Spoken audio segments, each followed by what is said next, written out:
Good evening and welcome to Tucker Carlson Tonight. Colin Kaepernick is an awfully brave man, maybe the bravest since Audie Murphy. Our bettors are telling us that.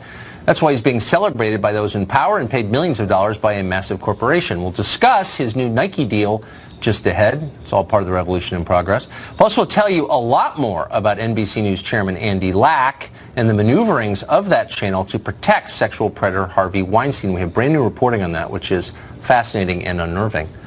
But first, as you know, Capitol Hill was in chaos today thanks to the first day of hearings for Supreme Court nominee Brett Kavanaugh. Just a few days ago, you may remember, that was history, but see if you can recall talking heads telling you that John McCain's funeral, if it meant anything, meant that unity and civility had to return to Washington.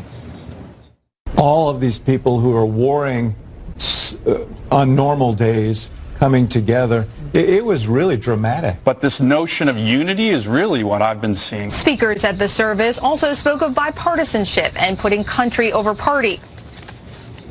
Country over party. Well, that didn't happen today. Senate Judiciary Committee Chairman Chuck Grassley of Iowa couldn't even get the hearing started without being interrupted repeatedly by his Democratic colleagues. Here's a selection. I welcome everyone to this confirmation hearing on the nomination of Mr. Chairman. Brett Kavanaugh. Mr. Chairman. Mr. Chairman, I'd like to be recognized to ask a question before we proceed. Mr. Chairman, we received 42,000 documents that we haven't been able to review last night, and we believe this hearing should be postponed. We have been denied real access to the documents we need to advise. Mr. Chairman, regular orders called for. Which turns this hearing into a charade and a mockery of our norms. Well, and Mr. Chairman, I therefore move to adjourn this hearing. It's the word hero from Connecticut. By the way, we didn't edit that tape. That was literally the very beginning, and Senator Harris of California immediately interrupted him. Meanwhile, the multiple screaming lefty protesters didn't get the memo about bipartisanship either. Here's what they did. Please vote no! Please vote no! The Kavanaugh must not be put on the court. This hearing is an attack on women's rights and an attack on democracy. Shut this hearing down now! I urge you to shut this hearing down! So it wasn't a good day for bipartisanship. Britt Hume has seen a lot of confirmation hearings, so he's got some perspective to draw from. That's why he's our senior political analyst here at Fox, and he joins us tonight on the set. Britt, what was this? I mean, substantively different from other confirmation hearings, would you say? Well, it was much more of a circus than they have been in the past, although some of these confirmation hearings have gotten pretty brutal and pretty political. Yes. But I think what you saw today in this whole uproar was a reflective of a couple of things. Part of it is pure partisanship. Part of it is resistance to Trump and the desire of some Democrats on the committee to show that they're part of that resistance.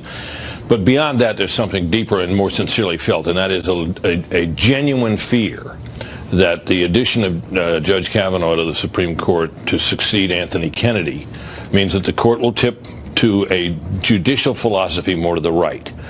The left has been much more dependent over the decades on the courts to achieve policy goals it could not achieve through legislation. It couldn't pass through legislatures, couldn't get signed by presidents, and so on.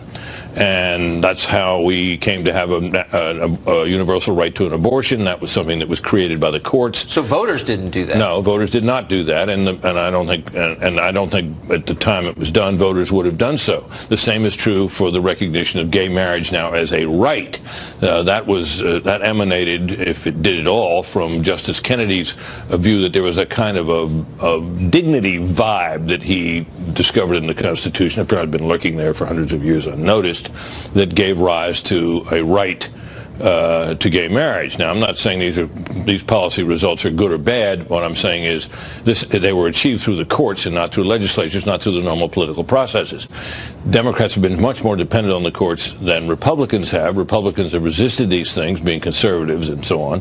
And the tipping of the balance of the court to the right, I think, threatens what Democrats feel has been one of their key agencies, really, for their agenda. And that's why you have this resistance. It's partly politics. I understand that, and they're mad about Merrick Garland, and honestly, I think they have right to be mad about Merrick Garland. Actually, I'm probably the only person who thinks that, but I do think that. What I'm so struck by, though, is that they're not making substantive arguments about his ideas or his fitness for the court. I mean, that would be fair game, I think. Well, when you do hear the substantive arguments, they tend to go like this. There'll be a list presented of the parties that have prevailed in cases on which he has ruled.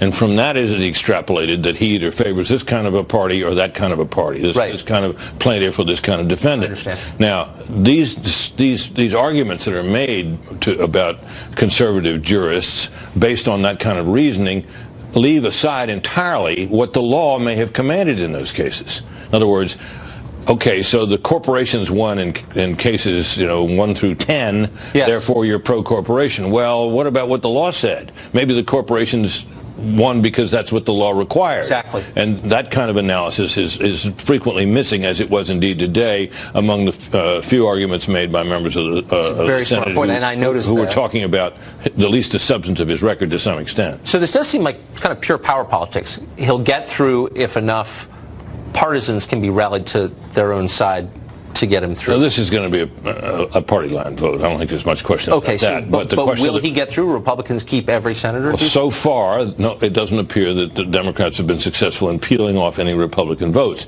But make no mistake about it, Tucker. I covered the Bork hearings in 1987, and we were well into the hearings when I was standing in a hallway talking to then chairman of the Senate Judiciary Committee, Joe Biden, and he told me that Bork was going to be confirmed.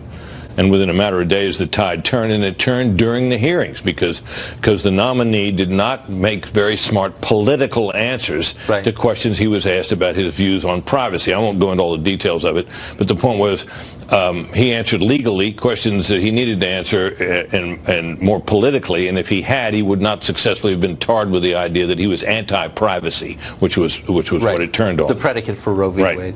Yeah, I think every nominee since has learned not to make the mistake of saying what you think is true. One reason why I think Democrats have to be worried this time that they can't turn this around is that Republicans and conservatives have learned a lot since 1987 about how to present these nominees, what sort of nominees to name, how to prepare them, and how to prepare the ground. There's been this big ad campaign backing Kavanaugh on national television ads I've seen. That's all relatively new. We haven't seen that before. So his chances look very good, but believe me, Tucker, anything can happen. That's why we're covering it. Britt Hume, thank you for that, as always. Great to see you. Julian Epstein is former chief counsel to the Democrats on the House Judiciary Committee, right in the sweet spot of this story, and he joins us tonight. So, Julian, I want to put on the screen a tweet that went out today, because so much political debate does take place on social media. This was one of the trending tweets on Twitter. It's from a woman called Amy Siskin, and it says this. What the hell is that? Kavanaugh's assistant, Zena Bash, giving the white power sign right behind him during this hearing. This alone should disqualify. Now, the woman behind him, the assistant, Zena Bash, the white supremacist, is in fact not white. She's Hispanic and she's also Jewish. That's lunatic. And yet it trended. It got 15,000 likes almost immediately. What does that tell you about the state of the left right now? Well, it tells me that our politics is broken. I mean, I think you see examples of this kind of lunacy on the left and on the right. And I think it's got no place in our politics, and I think it's an inevitable result of kind of the social media echo chamber that drives so much of politics today. And it's very, very unfortunate. I agree with a lot of what Britt said. I think, and what you said, I think a lot of what you saw at the hearing. First of all, I didn't think the histrionics were helpful. I didn't think the shouters in the crowd. To the Democratic side. I don't think it was helpful to the Democrats, and I didn't think the repeated interruptions by Democratic senators were particularly helpful to the case that they're trying to make. I do think it reflects an anger that they have over Merrick Garland. He had 8 months before the election. I get it. Couldn't get a hearing. This is 2 months before the election. I think it's an expression of that anger. I do think that this entire hearing process has become completely broken, and I think it's just kind of winking performance art at this point. I don't think we get anything out of these hearings. I think it's time for the Democrats and Republicans in the spirit that you were alluding to at the outset, the John McCain spirit, to come together and kind of fix this process.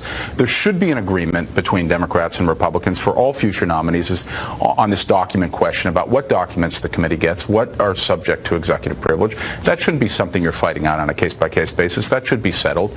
I think this idea that justices come up and they don't really testify about what they think, what they really believe in. Do they think Roe was rightly decided or wrongly decided? I think that's all nonsense. I think that's silly. I think the whole argument that would prejudice them in a future case, I think that somebody came up with that at some point. I agree with you completely. I think it's completely fine. It abets lying. It forces all of these guys, no matter how honest they are, no matter how committed to integrity they are, to lie about what they think, or to fudge, or to basically put on an ad campaign on their own behalf, which is unseemly. Or to make it a completely empty, vacuous hearing. And there's nothing in the Constitution. There's nothing really in I think in serious judicial thinking that says that a Supreme Court nominee can't say if he thought a previous case was rightly decided or wrongly decided, or how they might approach that case. And they can at the same time speak about the value and the role of precedent. I agree. I mean, why should I hire you to make decisions if you won't tell me what you think? So I think the Democrats are playing a different game as well. Okay, so maybe my guess, and I can't believe we're agreeing so much, but I'm open-minded. No, it's true. But my sense about the opening drama, the screaming, the interrupting, which I hated, was that Democrats know that he's going to get through, barring some unforeseen development, and they want to reassure their voters that they're not for it and they're doing all they can. Well, I think they've got to show the base. I think they've got to show some energy to the base, and I think that's why I say it's kind of winking performance art. I think that they know that it's not going to change votes in the Judiciary Committee or on the floor. He's an extraordinarily well-qualified candidate. I disagree with a lot of the things that he's said and done in his rulings. He's extraordinarily well-qualified, and he'll get the votes. He'll be confirmed. But I think Democrats are playing a different game, and I think they're playing it to the base. I mean, I think what they're trying to do is make the nomination as much as possible about Trump. Right. They sense they have an 11 to 14 point lead right now in the generics, depending whether you pay attention to the USA Today poll or the ABC poll. And I think that they think that the debates on health care, pre-existing conditions, which Kavanaugh does not seem to be a fan of, with that case coming up to the court. I think the question of reproductive freedom or choice. I think they think these are all good debates. They think most people agree with reproductive freedom or choice. Most people like pre-existing conditions. Most people don't like what Kavanaugh said about assault weapons on guns. If you call reproductive freedom what it is, which is abortion, do the poll numbers change? Yeah. Yeah, they do change.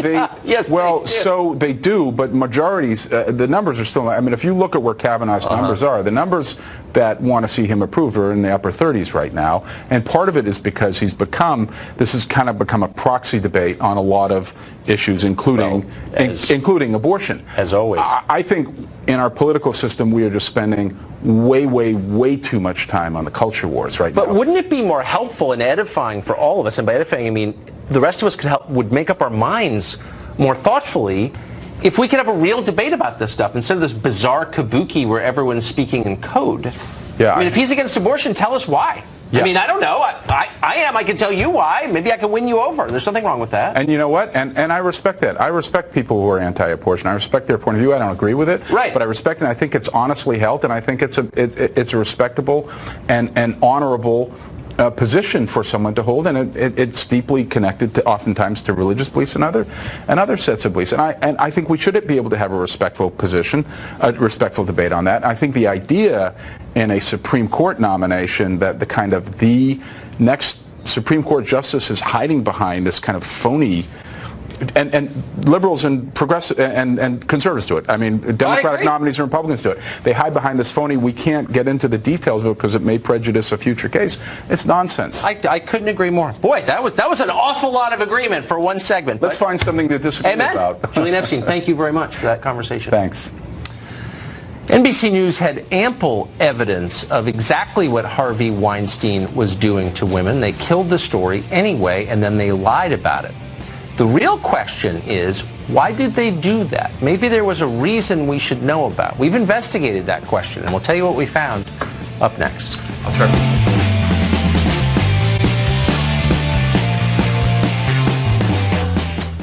NBC News actively covered up Harvey Weinstein's abuse of women. That was clear months ago when the story first broke, and we told you about it then. It's even clearer now. The remarkable thing is that NBC is still lying about it, but more elaborately. In a long memo released last night, NBC News chairman Andy Lack spent 11 pages claiming that his network couldn't air Ronan Farrow's investigation of Weinstein, the same piece that later ran in The New Yorker and won a Pulitzer Prize. There just wasn't enough evidence, Lack said. There weren't any on-the-record allegations against Harvey Weinstein.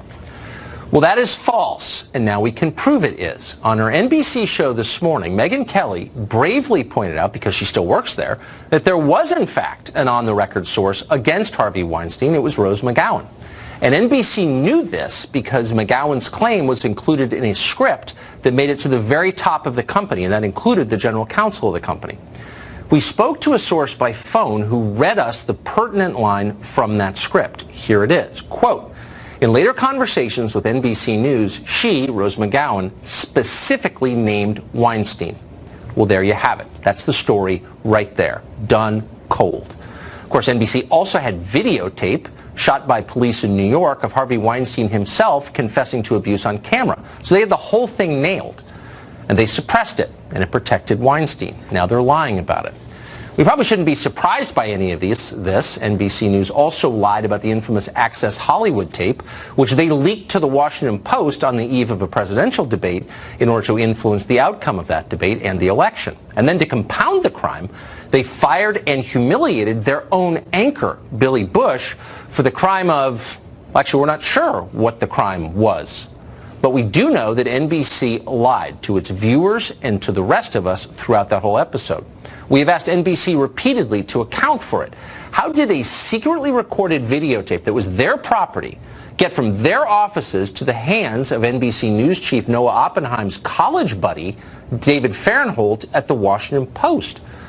We asked that question because transparency is at the heart of every legitimate news organization, but not at the heart of NBC. They won't answer our question. That's not surprising. What is surprising, if you think about it for a minute, is why NBC didn't run the Weinstein story in the first place. They knew it was factually true. It was news. It was a story. It met the definition.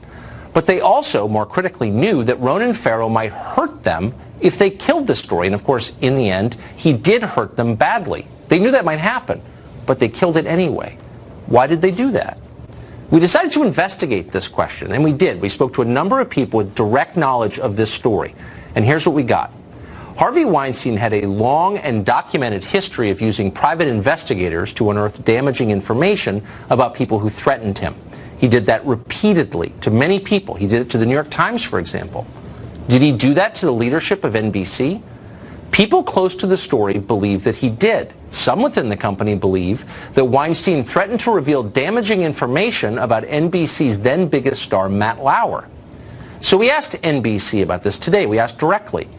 They answered a number of our questions, but notably, they ignored our question about Matt Lauer completely. That's interesting. Here's another question. How many people within the hierarchy of NBC knew about all of this? One obvious person to ask is Chuck Todd.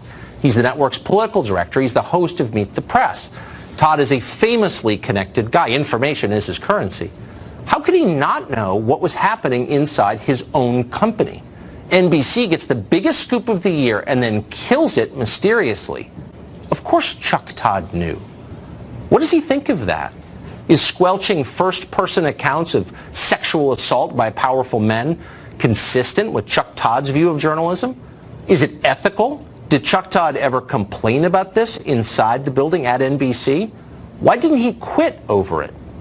Or is it better just to shut up and pretend that sexual assault didn't happen in the hopes of keeping the highest paying job he'll ever have? Maybe that's the answer.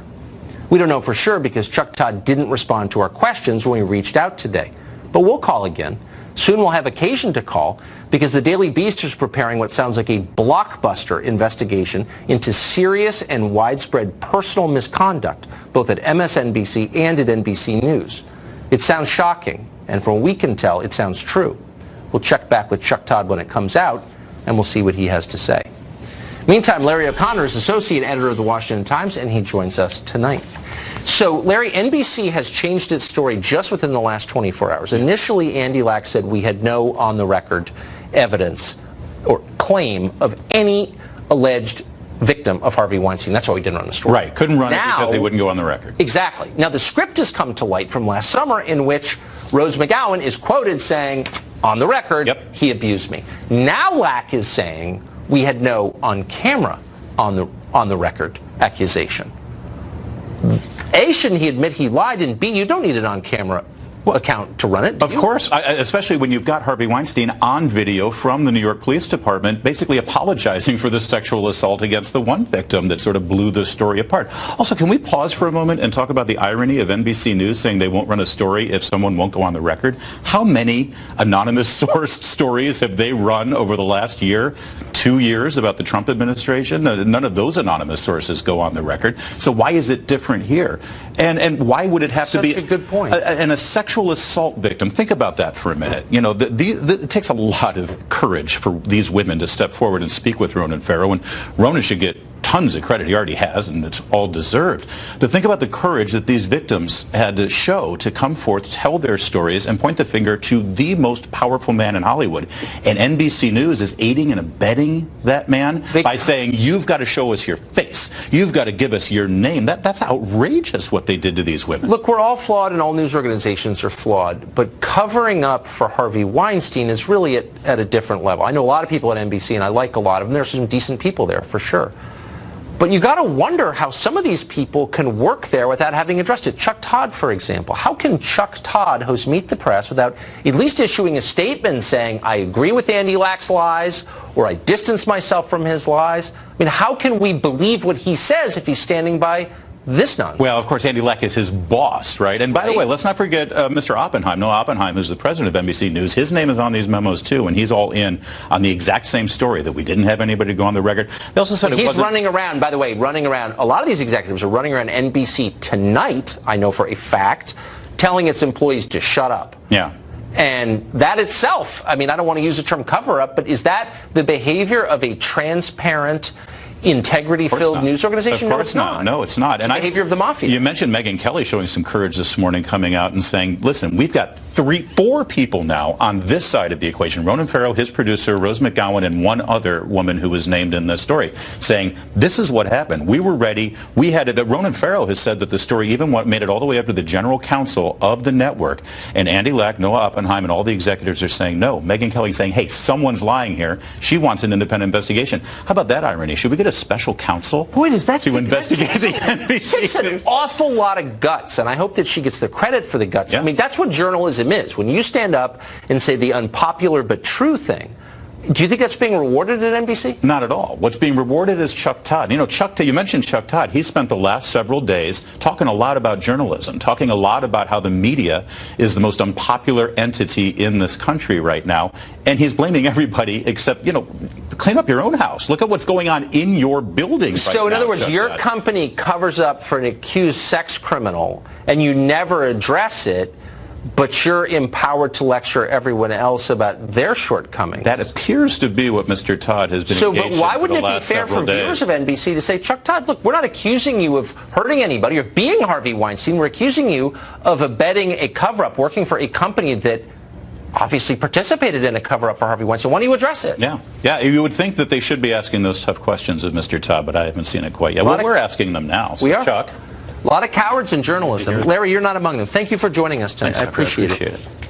Colin Kaepernick is brave, and he spoke truth to power, maybe the bravest person in the history of this country.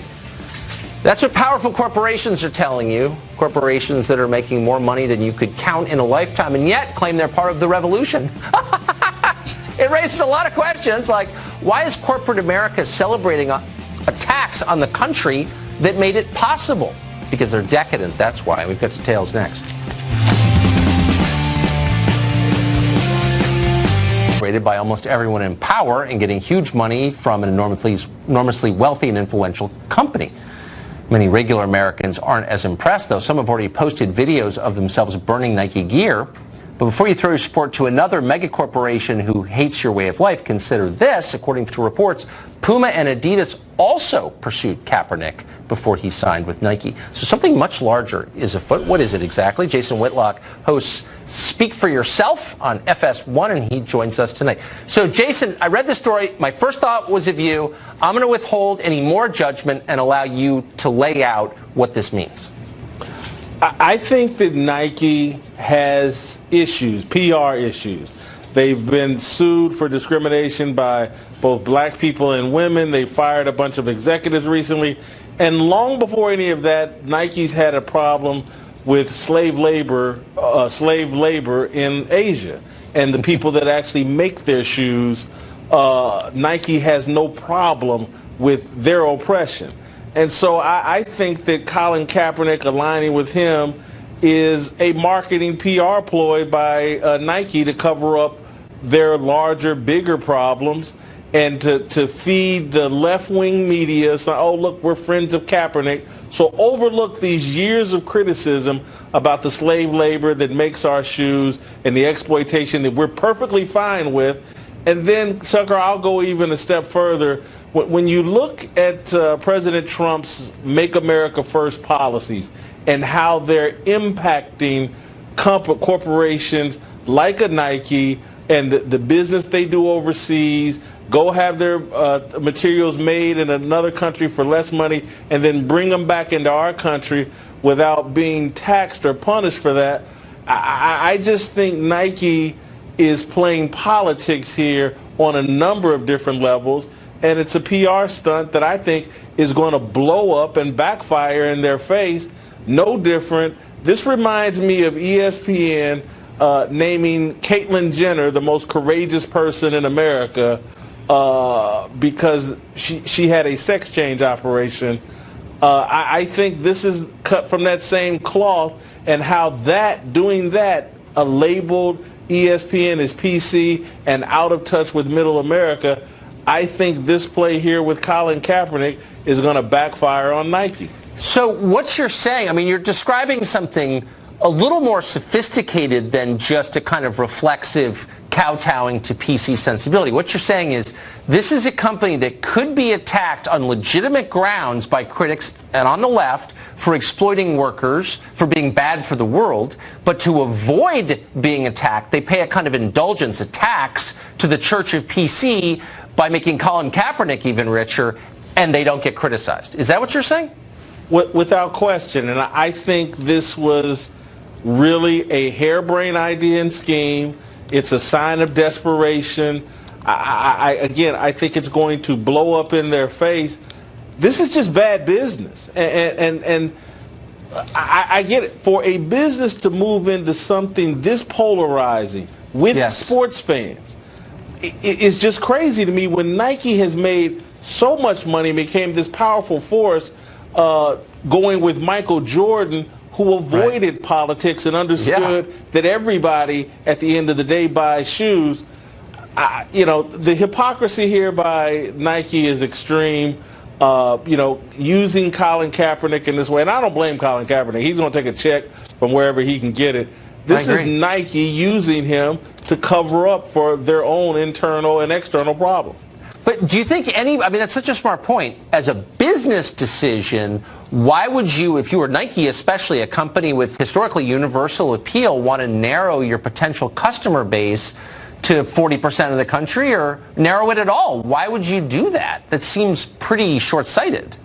Because there are executives running all over America who basically grew up in the countercultural era of the 60s and 70s, and now they're in positions of power, and they're doing crazy harebrained things with their companies. Again, I've said it a million times, ESPN eventually thought that doing PC politics was good business, and it's just not. They're playing, Nike and a lot of corporations are playing to Twitter way too often. Yeah. They think if we can just make Twitter happy and make the left-wing dominated Twitter happy, we're going to make the world a better place and we're going to make our business better. It's just not going to happen. It's so smart. It's a theme that you hit it again and again, and I'm glad that you do. Social media is changing our world, our society, our brains even in ways that we don't even perceive. Thank you for reminding us of that. Jason Whitlock, as always. Thank you, Tucker. Well, Washington, D.C.'s send-off for Senator John McCain revealed more about the nation's capital than it did about Senator McCain, and very little of that was good. We'll have a recap for you on the late senator's memorial service after the break.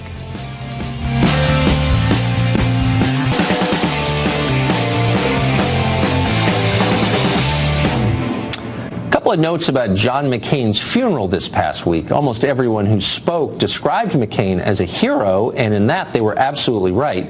I spent the better part of a year with McCain once, starting in the summer of 1999, and can confirm that he was every bit as tough as people say he was. I was sitting 2 rows back from him on a charter flight when our plane was hit by lightning in a thunderstorm. For a minute, we seemed to be falling out of the sky. People on board screamed in panic. McCain, and I watched this, yawned and went back to sleep. Months later, I walked through Wallow Prison with him in Hanoi, where he had spent years in solitary confinement, being tortured with ropes. That was the happiest time of my life, he said, almost under his breath. It was clear that he meant it. There aren't a lot of people like John McCain in this country anymore, and that's a shame. There was a lot about him to admire. You've got to wonder what he would have made of his funeral and its coverage on television. The parade of greasy politicians and mindless cliche merchants using his death to celebrate themselves. If you've ever lost someone you care about, ask yourself, what would it take for you to launch into a political speech in the middle of a eulogy? Would you even consider doing that?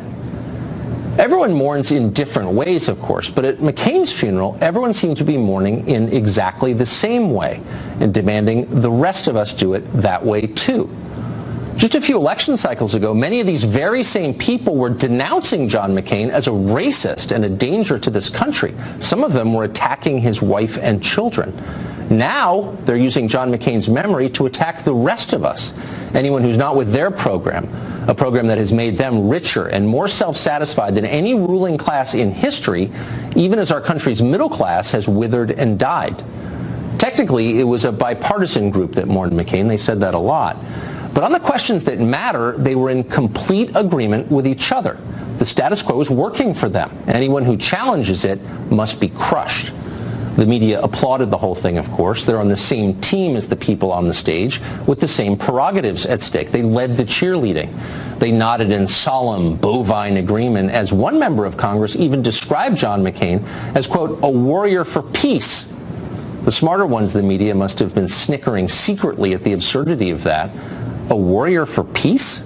It's ridiculous, and it's not an attack on John McCain to say so. McCain was a warrior for war. He said so himself many times. He was not ashamed of that, hardly. John McCain's life was forged in war. He was probably the most warlike senator Washington ever produced, and he was proud of that. But when they start describing him as Gandhi, you know they're not just lying, they are telling you the opposite of the truth.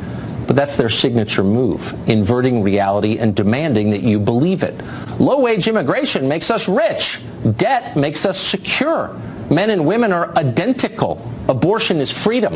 Diversity is strength. War is peace. They say these things with great vehemence, not because they believe them, but precisely because they know they're not true. They are lies so obvious they can only be disseminated by force, but not for long. Lies do not endure forever. People find out in the end. There was a wistfulness at the funeral that suggested a lot of these people were mourning not just John McCain's passing, but the coming end of their own reign and the fantasies that made it possible. Or maybe they're not that self-aware. Either way, I wish I'd been able to include that scene in my new book. The book is about this very group of people and the damage they have caused to our country. It's called Ship of Fools, How a Selfish Ruling Class is Bringing America to the Brink of Revolution. It's out in a few weeks, but you can order it now. It's a middle finger aimed right back in their direction. Hope you like it. American institutions used to celebrate effort and ability and fairness. Now all of those values are being sacrificed to the god of diversity, which is our only strength, we are told. But is it? And what does this mean for our country going forward? Next, we're going to speak to someone who just wrote a book on the subject. Smart and interesting. Stay tuned.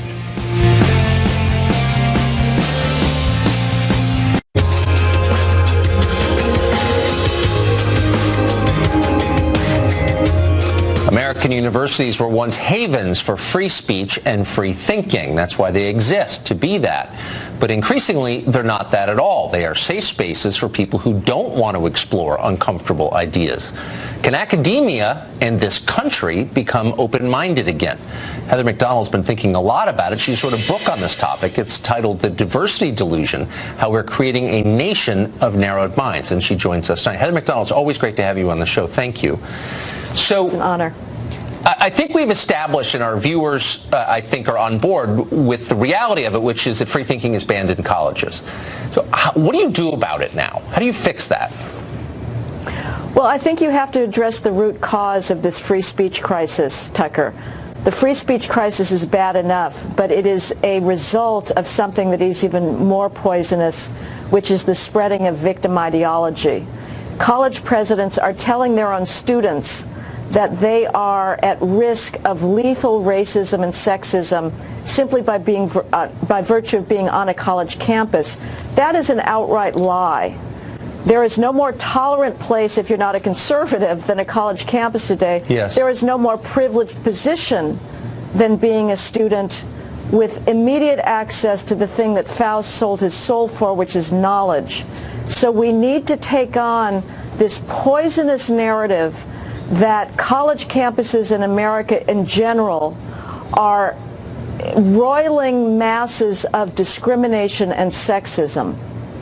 You're doing that. You're doing more than your part just by saying what's evidently true. I mean, I think you get a lot out of just calling BS on ideas that are obviously stupid and wrong. But why don't more people in authority do that? Why are people so cowed by the institutional left? Well, there is no more dangerous epithet you can hurl around these days than racist, and people simply crumple. But the faculty have to stand up. They have to both defend free speech, but as I say, even more importantly, they have to defend the Western civilization that is their extraordinary privilege to pass on to the next generation of students. And if they are not willing to do that, if they're willing to capitulate to these preposterous charges that to read Homer or to read Aeschylus or to read Shakespeare is to be subject to life-threatening racism, they should simply resign because they are betraying the amazing legacy that is their privilege to pass on. Yeah. Our leaders are bent on destroying the institutions that made all of this possible. Very quickly, do you think that can happen? I mean, is there any hope that you can redeem academia in our intellectual life in this country? Or do we need to build something new? Well, it would be great to build new colleges. Unfortunately, they're going to face a prestige gap. Right. Parents that purport to be anti-materialistic, anti-capitalist are frenzied to credentialize their student with the most prestigious college diploma they can get. Ideally, they'd go for knowledge rather than simply the credentials. But I think we still have to keep on fighting within the university to shame these cowards, to shame the college presidents. And certainly, alumni have to stop giving money. Parents have to do due diligence. The trustees have to strap on some balls and actually exercise their fiduciary responsibilities to make sure that these colleges are actually educating students in our extraordinary civilization with its conquest of disease, of poverty, of want, and the ability to speak the truth that is now so jeopardized. Amen. This whole corrupt system is sustained by the status anxiety of horrible liberal parents. You're absolutely right. Exactly. Thank you. Heather McDonald, you've really done so much to tell the truth, and we appreciate it. Congrats on the book. Thank you. Thank you, Tucker. Well, the New York Times is horrified to discover that American companies might have to raise their wages for American workers rather than rely on low-paid immigrants from abroad to clean their toilets. Probably the most revealing New York Times story ever written, and we'll break it down for you after the break.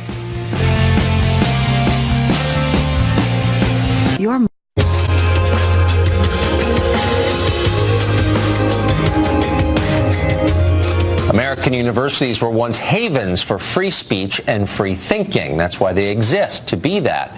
But increasingly, they're not that at all. They are safe spaces for people who don't want to explore uncomfortable ideas. Can academia and this country become open-minded again?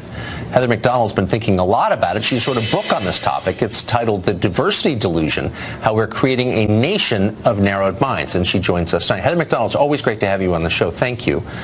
So, it's an honor.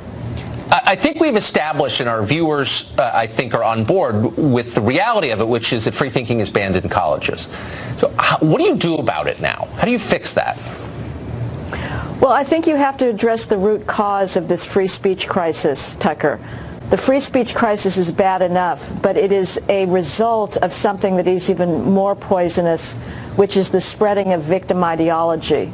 College presidents are telling their own students that they are at risk of lethal racism and sexism simply by virtue of being on a college campus.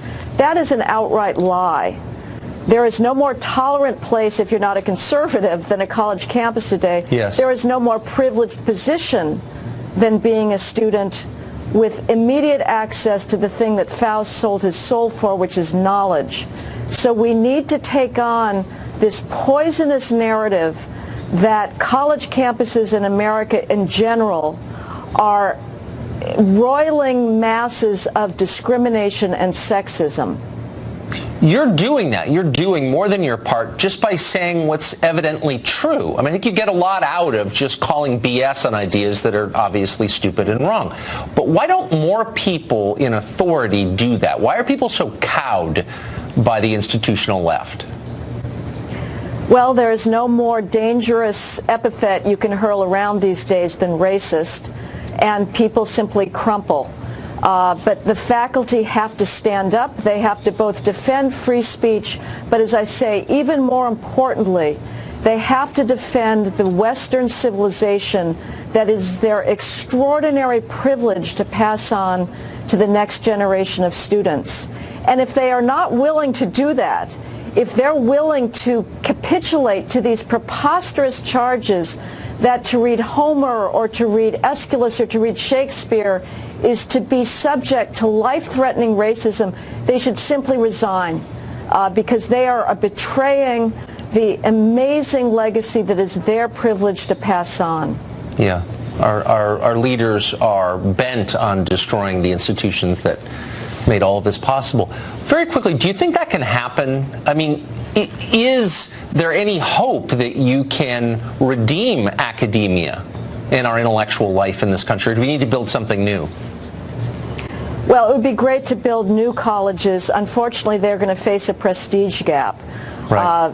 Parents that purport to be anti-materialistic, anti-capitalist are frenzied to credentialize their student with the most prestigious college diploma they can get. Ideally, they'd go for knowledge rather than simply the credentials. But I think we still have to keep on fighting within the university to shame these cowards, to shame the college presidents. And certainly, alumni have to stop giving money. Parents have to do due diligence. The trustees have to strap on some balls and actually exercise their fiduciary responsibilities to make sure that these colleges are actually educating students in our extraordinary civilization with its conquest of disease, of poverty, of want, and the ability to speak the truth that is now so jeopardized. Amen. This whole corrupt system is sustained by the status anxiety of horrible liberal parents. You're absolutely right. Exactly. Thank you. Heather McDonald, you've really done so much to tell the truth, and we appreciate it. Congrats on the book. Thank you. Thank you, Tucker. Well, the New York Times is horrified to discover that American companies might have to raise their wages for American workers rather than rely on low-paid immigrants from abroad to clean their toilets.